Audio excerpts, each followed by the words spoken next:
The last which Hunter movie की शुरुआत में हमें आज से 800 साल पहले का सीन दिखाया जाता है, जहां हम कोल्डर नाम के एक आदमी को देखते हैं जो कि अपनी सेना के साथ विच क्वीन को मारने के लिए जाता है, क्योंकि विच क्वीन के श्राप के कारण ही कोल्डर के गांव के सभी लोगों की एक प्लेग महामारी फैलने से मौत हो गई थी और अब केवल कुछ लोग ही जिंदा बचे हैं। इसलिए कोल्डर विच क्वीन को मारने के लिए जाता है, लेकिन विच क्वीन उल्टा उन लोगों पर ही अटैक कर देती है और कोल्डर के सभी साथियों को मार देती है। इसके बाद वो कोल्डर पर भी अटैक करती है, लेकिन कोल्डर किसी तरह उससे अपनी जान बचाता है और एक कुल्हाड़ी से विच क्वीन पर अटैक करता है और अपनी जादुई तलवार में आग लाकर विच क्वीन को मार देता है। लेकिन मरने से पहले विच क्वीन कोल्डर को एक श्राप देती है कि आज से तुम हमेशा के लिए अमर हो और तुम मौत के लिए तरसोगे, लेकिन तुम्हें मौत नहीं मिलेगी। इसके बाद क्वीन वहीं पर मर जाती है और इसी प्लेग की महामारी में कोल्डर की पत्नी एलिन और उसकी बेटी एलिजाबेथ भी मारे गए थे। इसके बाद हम प्रेजेंट का सीन देखते हैं। इस वक्त कोल्डर एक प्लेन में है और वो न्यूयॉर्क के लिए जा रहा है, लेकिन तभी बाहर का मौसम एकदम खराब हो जाता है और बहुत तेज बारिश होने लगती है। तब कोल्डर को लगता है कि ये किसी बीच का काम है, इसलिए वो प्लेन में बीचेस को ढूंढने लगता है। इसी दौरान उसे एक फीमेल बीच मिलती है जिसके पास कुछ एशियन पत्थर होते हैं। कोल्डर उन पत्थर को देखते ही समझ जाता है कि इन पत्थरों के मिलने से ही बाहर का मौसम खराब हुआ है, क्योंकि वो पत्थर कोई आम पत्थर नहीं थे बल्कि एक जादुई पत्थर थे। लेकिन उस लड़की को इन पत्थरों के बारे में कुछ भी नहीं पता था। इसके बाद कोल्डर उन पत्थरों को एक दूसरे से अलग कर देता है, जिसके बाद मौसम एकदम से ठीक हो जाता है। फिर हम फादर डोलन को देखते हैं जो हमें बताते हैं कि इस जमाने में भी बीच इंसानों के बीच रह सकते हैं, लेकिन उसके लिए उन्हें कुछ रूल को फॉलो करना होगा कि वो किसी भी इंसान के खिलाफ जादू का इस्तेमाल नहीं करेंगे, और अगर वो इस रूल को फॉलो नहीं करते हैं तो उन्हें बीच काउंसिल के द्वारा एक भयानक सजा दी जाएगी। और कोल्डर दुनिया को बुरे बीचेस से बचाने के लिए ही काम करता है, लेकिन अब कोई 800 साल पुराना जादू इस जमाने में ही प्रयोग करने लगा है। इसके बाद हम कोल्डर को फादर डोलन के पास देखते हैं। फादर डोलन ही कोल्डर के एडवाइजर हैं और ये दोनों एक्स एंड क्रॉस के लिए काम करते हैं और ये दोनों कई सालों से दुनिया को बुरे विचेस से बचाते आ रहे हैं, और इसीलिए फादर डोलन कोल्डर के एक अच्छे दोस्त भी हैं और उन्होंने कोल्डर पर एक बुक भी लिखी है। कोल्डर फादर डोलन को एक पेन भी गिफ्ट करता है। फिर हम देखते हैं कि रात को कोल्डर को एक कॉल आता है जहां उसे पता चलता है कि फादर डोलन की सोते हुए ही मौत हो गई है, और इस बात से कोल्डर बहुत ज्यादा दुखी होता है। फिर हम कोल्डर के पास एक न्यू डोलन 37 को देखते हैं जो कि कोल्डर के साथ काम करना चाहता था, इसीलिए फादर डोलन ने उसे कोल्डर के साथ उसकी हेल्प करने के लिए चुना था। अब कोल्डर को शक होता है रिटायरमेंट से एक दिन पहले ही डोलन की मौत कैसे हो सकती है, और इसलिए वो न्यू डोलन के साथ फादर डोलन के घर को चेक करने के लिए जाता है, जहाँ उसे 3 मरे हुए कीड़े मिलते हैं। तब शक के तौर पर उस जगह को चेक करने के लिए कोल्डर वहाँ एक रिचुअल करता है, जिसके बाद घर का सामान इधर उधर बिखरने लगता है और खिड़कियों के सारे शीशे टूटने लगते हैं कि ये वही 800 साल पुराना जादू है जिसे किसी बीच ने फादर डोलन पर इस्तेमाल किया था। कोल्डर न्यू डोलन को बताता है कि उन्होंने डोलन पर जादू का इस्तेमाल इसलिए किया था ताकि किसी को उन पर शक न हो सके। ये जादू एक काला जादू है और ये बहुत ज्यादा खतरनाक भी है। फिर कोल्डर डोलन के हाथों पर एक निशान को देखता है। जब कोल्डर डोलन से उस निशान के बारे में पूछता है तब डोलन उसे बताता है कि तुम्हें याद नहीं है, हम पहले भी मिल चुके हैं। जब मैं 5 साल का था तब बीच ने मेरे घर को जला दिया था, जिसमें मेरे मॉम डैड की मौत हो गई थी, लेकिन तभी तुम वहाँ आए थे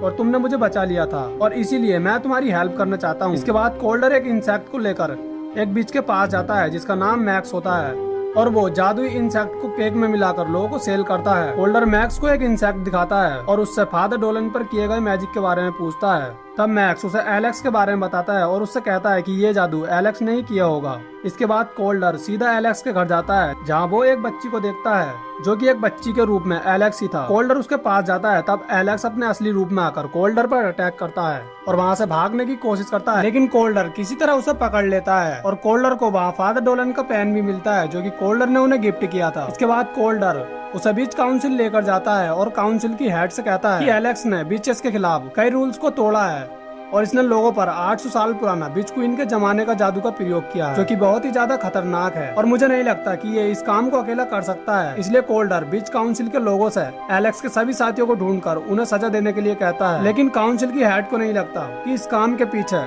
एलेक्स के साथ किसी और का भी हाथ है, इसलिए वो कोल्डर की बात को इग्नोर कर देती है और केवल एलेक्स को ही सजा देने का डिसाइड करती है। और इसके बाद वो एलेक्स को एक मॉन्स्टर को दे देती है, जिसके बाद वो मॉन्स्टर उसे अपने साथ ले जाता है। इसके बाद कोल्डर बीच काउंसिल की हेड के ऊपर एक इंसेक्ट को देखता है, जिसके बाद वो सीधा फादर डोलन की डेड बॉडी के पास जाता है और एक कैंडल को जलाकर एक मैजिक करता है, जिससे उसे पता चलता है कि फादर डोलन अभी भी जिंदा है और बीच ने उन्हें इसलिए नहीं मारा था क्योंकि वो फादर डोलन से कुछ पूछना चाहते थे। फादर डोलन अभी भी नींद में होते हैं और अगर 2 दिन में कोल्डर ने फादर डोलन पर यूज किए गए मैजिक को ठीक नहीं किया तो फादर डोलन रियल में भी मर सकते हैं। और अब कोल्डर फादर डोलन की सभी चीजों को चेक करने लगता है, जिससे उसे बीच को पकड़ने में थोड़ी हेल्प मिल सके। इसी दौरान कोल्डर को फादर डोलन की एक बुक मिलती होती है जिस पर उसे फादर डोलन के ब्लड से 3 बर्ड पर निशान लगा हुआ मिलता है और वो 3 बर्ड होते हैं रिमेम्बर योर डेथ, जिसका मतलब है कि अपनी मौत को याद करो। क्योंकि जब कोल्डर बीच क्वीन को मारने के लिए गया था तब कोल्डर भी बीच क्वीन के हाथों मारा गया था, लेकिन उसे ये पता नहीं होता है कि बीच क्वीन के हाथों मरने के बाद भी कोल्डर जिंदा कैसे बच गया था। और अब फादर डोलन ने उसे इसी बात का पता लगाने का संकेत दिया था और इसीलिए अब कोल्डर अपनी मौत को याद करने के लिए एक ड्रीम वर्कर क्लोई के पास जाता है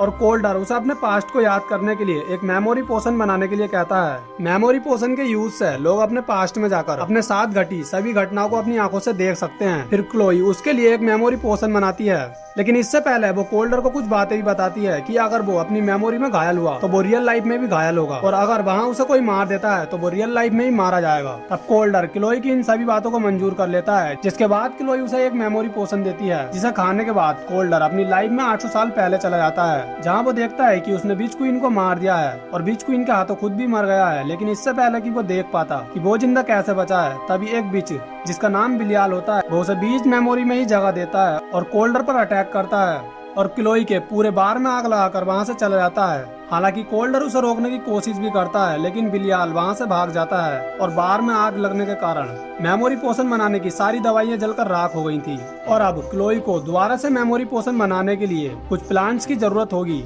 इसलिए वो उन प्लांट्स को लेने के लिए अपनी एक फ्रेंड के घर जाती है, जहां वो दोनों देखते हैं कि बिलियाल ने क्लोई की फ्रेंड को मार दिया है और वो मेमोरी पोशन बनाने के सारे प्लांट्स को अपने साथ ले गया है। अपनी फ्रेंड को मरा देख क्लोई को बहुत ज्यादा दुख होता है और कोल्डर उसे विश्वास दिलाता है कि जिसने भी ये किया है वो उसे सजा देकर रहेगा। इसके बाद ये उन प्लांट्स को लेने के लिए एक लेडी विच के पास जाते हैं, जहाँ वो लेडी विच कोल्डर पर एक मैजिक कर देती है। इसके बाद कोल्डर अपनी मेमोरी में खो जाता है, जहाँ वो अपनी वाइफ और बेटी को भी देखता है। तभी क्लोई कोल्डर के ड्रीम में जाती है, क्योंकि क्लोई एक ड्रीम वर्कर है और वो किसी के भी ड्रीम में जा सकती है। कोल्डर के ड्रीम में जाने के बाद वो कोल्डर को उसके ड्रीम से बाहर आने के लिए कहती है, क्योंकि वो जानती थी कि वो लेडी विच कोल्डर को अपने जाल में फंसाना चाहती है। जिसके बाद कोल्डर अपने ड्रीम से बाहर आता है, यानी कि वो प्रेजेंट में आ जाता है। तब वो उस लेडी विच की सारी पावर उससे छीन लेता है और क्लोई उसके लॉकेट में बंधी एक चमकीली चीज को तोड़ देती है, जिसके बाद वो लेडी विच एकदम से एक बूढ़ी और बदसूरत बीच में बदल जाती है। इसके बाद ये दोनों वहाँ से चले जाते हैं। फिर कोल्डर क्लोई से पूछता है कि तुम मेरे सपने में कैसे पहुंच गई थी, क्या तुम्हारे पास लोगों के ड्रीम में पहुंचने की कोई पावर है। कोल्डर क्लोई से ये सब इसलिए पूछता है क्योंकि वो नहीं जानता था कि क्लोई एक ड्रीम वर्कर है। तब क्लोई उसे बताती है कि हाँ वो एक ड्रीम वर्कर है और उसके पास कुछ ऐसी शक्तियां हैं जिससे वो लोगों के ड्रीम में जा सकती है। तब ये सुनकर कोल्डर उसे अपने साथ उसके फ्लैशबैक यानी कि उसके पास्ट में जाने के लिए कहता है, क्योंकि क्लोई एक ड्रीम वर्कर है और अब उन्हें कोल्डर के पास्ट में जाने के लिए किसी भी मेमोरी पोशन की जरूरत नहीं पड़ेगी। तब क्लोई भी कोल्डर की बात मान लेती है। इसके बाद ये दोनों कोल्डर के पास्ट में जाते हैं, जहाँ ये दोनों देखते हैं कि जब कोल्डर बीच क्वीन को मारने गया था तब बीच क्वीन को मारने के बाद कोल्डर भी पूरी तरह से आग में जलकर मर गया था। इनके मरने के बाद फर्स्ट डोलन वहाँ आया था, जिसे वहाँ बीच क्वीन का हार्ट मिलता है और वो देखता है कि कोल्डर भी अभी जिंदा है। और फर्स्ट डोलन जैसे ही क्वीन का हार्ट को खत्म करने वाला होता है तो वो देखता है कि बीच क्वीन के हार्ट को चोट पहुंचाने से कोल्डर को भी तकलीफ हो रही है, जिससे वो समझ जाता है कि कोल्डर की लाइफ भी बीच क्वीन की धड़कनों से जुड़ी हुई है और वो तब तक जिंदा रहेगा जब तक बीच क्वीन का हार्ट जिंदा रहेगा। इसलिए वो बीच क्वीन का हार्ट को खत्म नहीं करता है और उसे अपने साथ ले जाता है। और अब कोल्डर को सारी बात समझ आ जाती है और मेमोरी से वापस आने के बाद कोल्डर न्यू डोलन के पास जाता है और उस पर बहुत ज्यादा गुस्सा होने लगता है, क्योंकि उसे इसके बारे में पहले से ही सब कुछ पता होता है। तब न्यू डोलन उसे बताता है कि जिस रात फादर डोलन पर अटैक हुआ था उस रात बिलियाल फादर डोलन के पास आया था, क्योंकि उस रात फादर डोलन बीच क्वीन के हार्ट को तबाह करना चाहते थे, लेकिन बिलियाल बीच क्वीन को वापस से जिंदा करना चाहता था। इसलिए वो फादर डोलन पर एक मैजिक करके बीच क्वीन का हार्ट को अपने साथ ले गया था। जब कोल्डर को ये पता चलता है कि बिलियाल बीच क्वीन को जिंदा करना चाहता है तब वो उसे रोकने के लिए उसके पास जाता है, लेकिन वो देखता है कि बिलियाल ने बीच क्वीन को जिंदा कर दिया है और अब बीच क्वीन बाकी के बुरे बीचेस को भी कोल्डर की कैद से छुड़ाने के बाद उन्हें जिंदा करने वाली है। ये सुनकर कोल्डर को बहुत बुरा लगता है और वो गुस्से में आकर बिलियाल को मार देता है। फिर बिलियाल के मरने के बाद फादर डोलन पर से उस मैजिक का असर खत्म हो जाता है और वो वापस से ठीक हो जाते हैं। इसके बाद कोल्डर क्लोई और न्यू डोलन के साथ बीच क्वीन को मारने के लिए जाता है, जहाँ वो देखता है कि बीच क्वीन सारे बुरे बीचेस को जिंदा करके वापस से प्लेग बना रही है और उसे रोकने के लिए उसे किसी एक बीच के ड्रीम में जाकर उसे खत्म करना होगा। कोल्डर एलेक्स को कैद से बाहर निकालता है, जिसके बाद क्लोई एलेक्स को मारने के लिए उसके ड्रीम में जाती है और कोल्डर भी बीच क्वीन को मारने के लिए जाता है। क्लोई एलेक्स के ड्रीम में जाकर एलेक्स को मार देती है, जिसके बाद सारे बीचेस का लिंक एक दूसरे के लिंक से खत्म हो जाता है। इसके बाद हम कोल्डर को देखते हैं, जो कि बीच क्वीन को मारने के लिए उससे फाइट करता है, जहां बीच क्वीन कोल्डर को उसके ड्रीम में भेजकर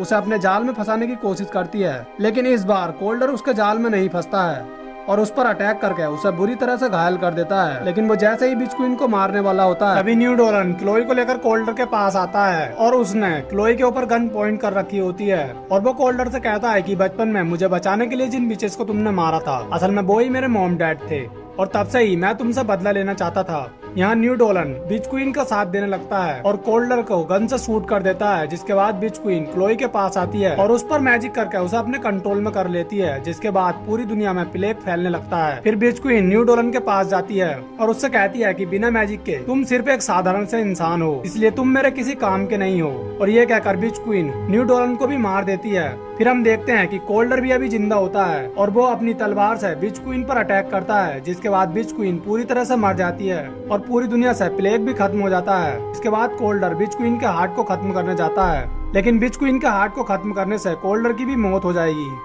और इसलिए क्लोई उसे रोक लेती है और उससे कहती है कि जब बिच क्वीन ने मुझे अपने कंट्रोल में किया था, तब मैंने वहाँ बहुत सारे बिचेस को देखा था जो बिच क्वीन से भी ज्यादा खतरनाक थे और शायद वो तुम्हारे मरने का इंतजार कर रहे हैं, इसलिए तुम्हें दुनिया को उन बिचेस से बचाने के लिए जिंदा रहना होगा।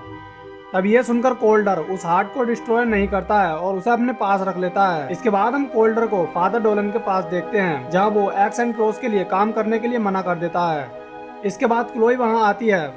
और अब कोल्डर क्लोई के साथ मिलकर उन बीचेस से दुनिया की रक्षा करेगा और इसी के साथ ये मूवी यहीं खत्म हो जाती है।